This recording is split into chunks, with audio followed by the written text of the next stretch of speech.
Oke, halo teman-teman semua. Selamat weekend ya. Ini gua rekam hari Jumat sore menjelang malam. Udah berapa hari juga gua nggak posting video, jadi gua minta maaf sekali lagi. Di video kali ini ya ada sedikit yang berbeda. Ini di belakang gua adalah sebuah komplek perumahan. Gua nggak usah kasih tahu. Mungkin kalian bisa nebak sendiri. Jadi biar agak sedikit berbeda backgroundnya, gue ambil di view yang ini. Nah, di video kali ini kita akan bahas random seperti video sebelumnya juga. Gue akan mulai dari Indonesia, dari lokal, kemudian nanti kita akan ke Eropa, dan juga ada seperti biasa transfer yang sudah mulai mendekati final atau finalisasi. Jadi kalau masih proses, masih tawar-tawaran, biasanya gue agak males ngangkat ya, biar kalian lihat sendiri di Here We Go, Fabrizio Romano, atau mungkin di Basin atau platform-platform lainnya yang ngangkat soal isu transfer. Kalau memang belum jadi, masih tawar-tawaran, karena males juga tawar-tawaran ini kadang-kadang ya nggak selalu berujung pada transaksi. Oke. Pertama dari dalam negeri soal Piala Dunia U17. Ya, kita udah tahu 24 tim sudah memastikan atau sudah komplit dari 6 konfederasi untuk mengikuti Piala Dunia U17 atau Under 17 di Indonesia 10 November sampai 2 Desember. Nah, terkait stadion, waktu launching BRI Liga 1 waktu itu, mudah-mudahan gua ada VT-nya atau gambarnya. Wakil Ketua PSSI Zainuddin Amali sempat ditanya soal ini ya, dan beliau agak sedikit mengelak. Nampaknya memang PSSI belum siap untuk untuk memutuskan lah seperti stadion mana aja yang akan dipakai dan berapa ya. Tapi ada beberapa hal yang mesti kita pahami di sini. Pertama, penonton dari Piala Dunia U17 ini tidak sebanyak Piala Dunia U20 atau bahkan Piala Dunia U21 atau bahkan Piala Dunia Senior ya. Jadi ini yang mesti dipahamin dulu. Nggak perlu stadion yang terlalu besar lah itu. Stadion kalau kayak di Eropa pun kita lihat di kelas usia itu biasanya stadion latihan dipakai ya. Kadang-kadang kelihatan dari pinggir jalan atau mungkin dari ya di pinggir-pinggiran kota lah gitu. Intinya nggak terlalu besar. Nah, jadi sebenarnya ini nggak terlalu, dari sini aja kita sudah bisa ngambil kesimpulan, nggak usah terlalu pusing lah. Nggak perlu pakai stadion-stadion seperti Manahan, GBK atau JIS gitu. Kalaupun memang nggak bisa gitu, nggak ada masalah ya. Walaupun memang 3 pertandingan awal yang melibatkan Indonesia, gue yakin stadion akan tetap rame ya, karena ya inilah yang paling ditunggu-tunggu ya. Mungkin balik lagi pembukaan oke lah, mungkin akan menggunakan stadion yang kapasitasnya besar, karena tetap di sana ada momentum berbicara, ada mungkin opening ceremony dan seterusnya, mungkin presiden juga datang, jadi agak rame ya. Yang agak bagus tuh patut dipertimbangkan lah. Dan banyak stadion kita yang bisa digunakan ya, walaupun ada beberapa pertimbangan ya. GBK kalau GBK nggak bisa karena ada Coldplay, mungkin JIS tapi dengan ada berbagai perbaikan, atau mungkin Gede Bage, kalau nggak salah Gede Bage itu nggak dipakai ya, atau mungkin si Jalak Harupat, karena Persib kan hanya pakai salah satu gitu ya, jadi nggak ada masalah.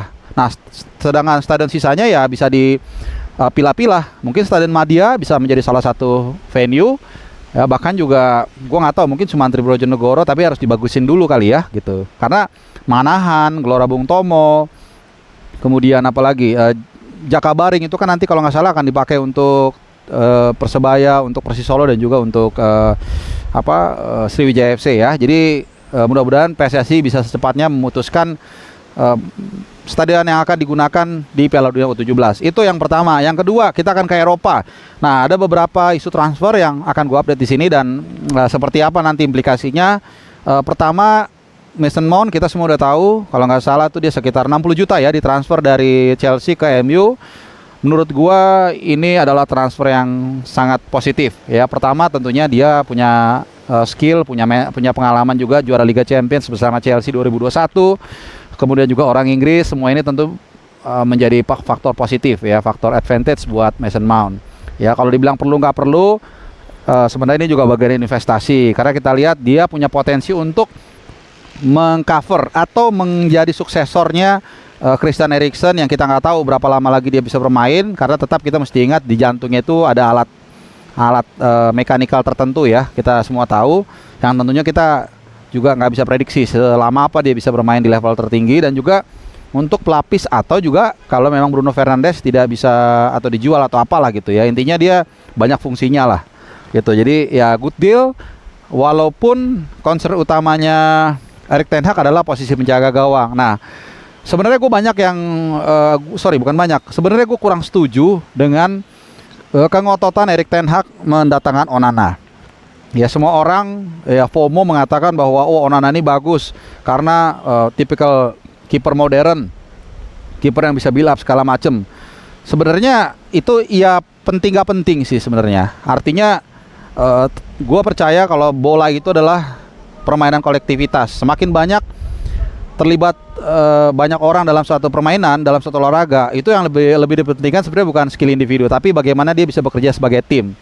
Itu. Kalau kita lihat misalnya Real Madrid, ya langganan juara Liga Champions, kipernya itu nggak bisa build up serangan menurut gua, dan ternyata mereka bisa sukses juga. Gitu. Ederson lu bilang bisa bangun serangan, tapi ya fungsi dia nggak terlalu signifikan gitu untuk kesuksesan sebuah tim. Ya tapi bagaimana peran Rodri misalnya kita lihat di City, peran Haaland itu yang lebih menurut gue yang lebih penting. Tapi nah balik lagi ke MU, menurut gue sih harusnya, gue nggak ngerti ya, maaf gue sendiri yang berbeda. De Gea itu kan sebenarnya sebelum Ten Hag masuk pemain yang man of the match-nya MU kalau nggak salah 2 musim lalu ya. Tapi sekali lagi kalau udah faktor like and dislike dari Erik ten Hag, ya ini jadi faktor yang faktor X yang kita nggak bisa ukur ya. Jadi selera pelatih juga. Tapi sebenarnya De Gea bagus kok 2 musim lalu, musim ini memang dia ada beberapa melakukan kesalahan. Ya, tapi kita nggak tahu, mungkin juga karena ada distrust dari Erik ten Hag sehingga performanya menurun ya. Jadi oke, lu senang dapat kiper seperti Onana, tapi apakah lu sengotot itu sampai lu akhirnya ngeluarin duit, bayar gaji yang tinggi, terus kemudian lu pusing untuk bagaimana lu men-trade seorang David De Gea? Ya itu hanya pendapat gua ya, mungkin agak berbeda. Lu boleh tentunya punya pandangan yang lain. Nah, satu lagi sebelum gua tutup soal Jose Mourinho.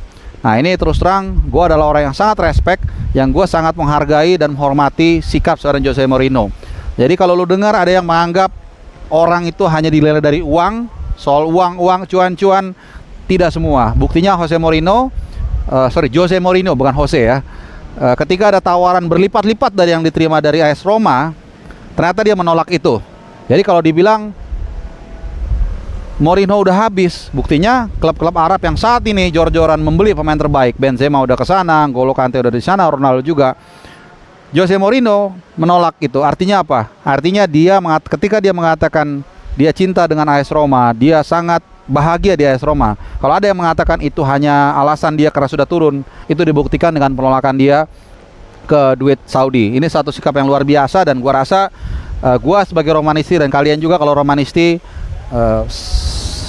harus menghormati dan juga menghargai dan bersyukur dengan sikap tersebut ya. Dan juga ada satu lagi, kalau nggak salah Brozovic juga menolak, ada beberapa pemain lainnya.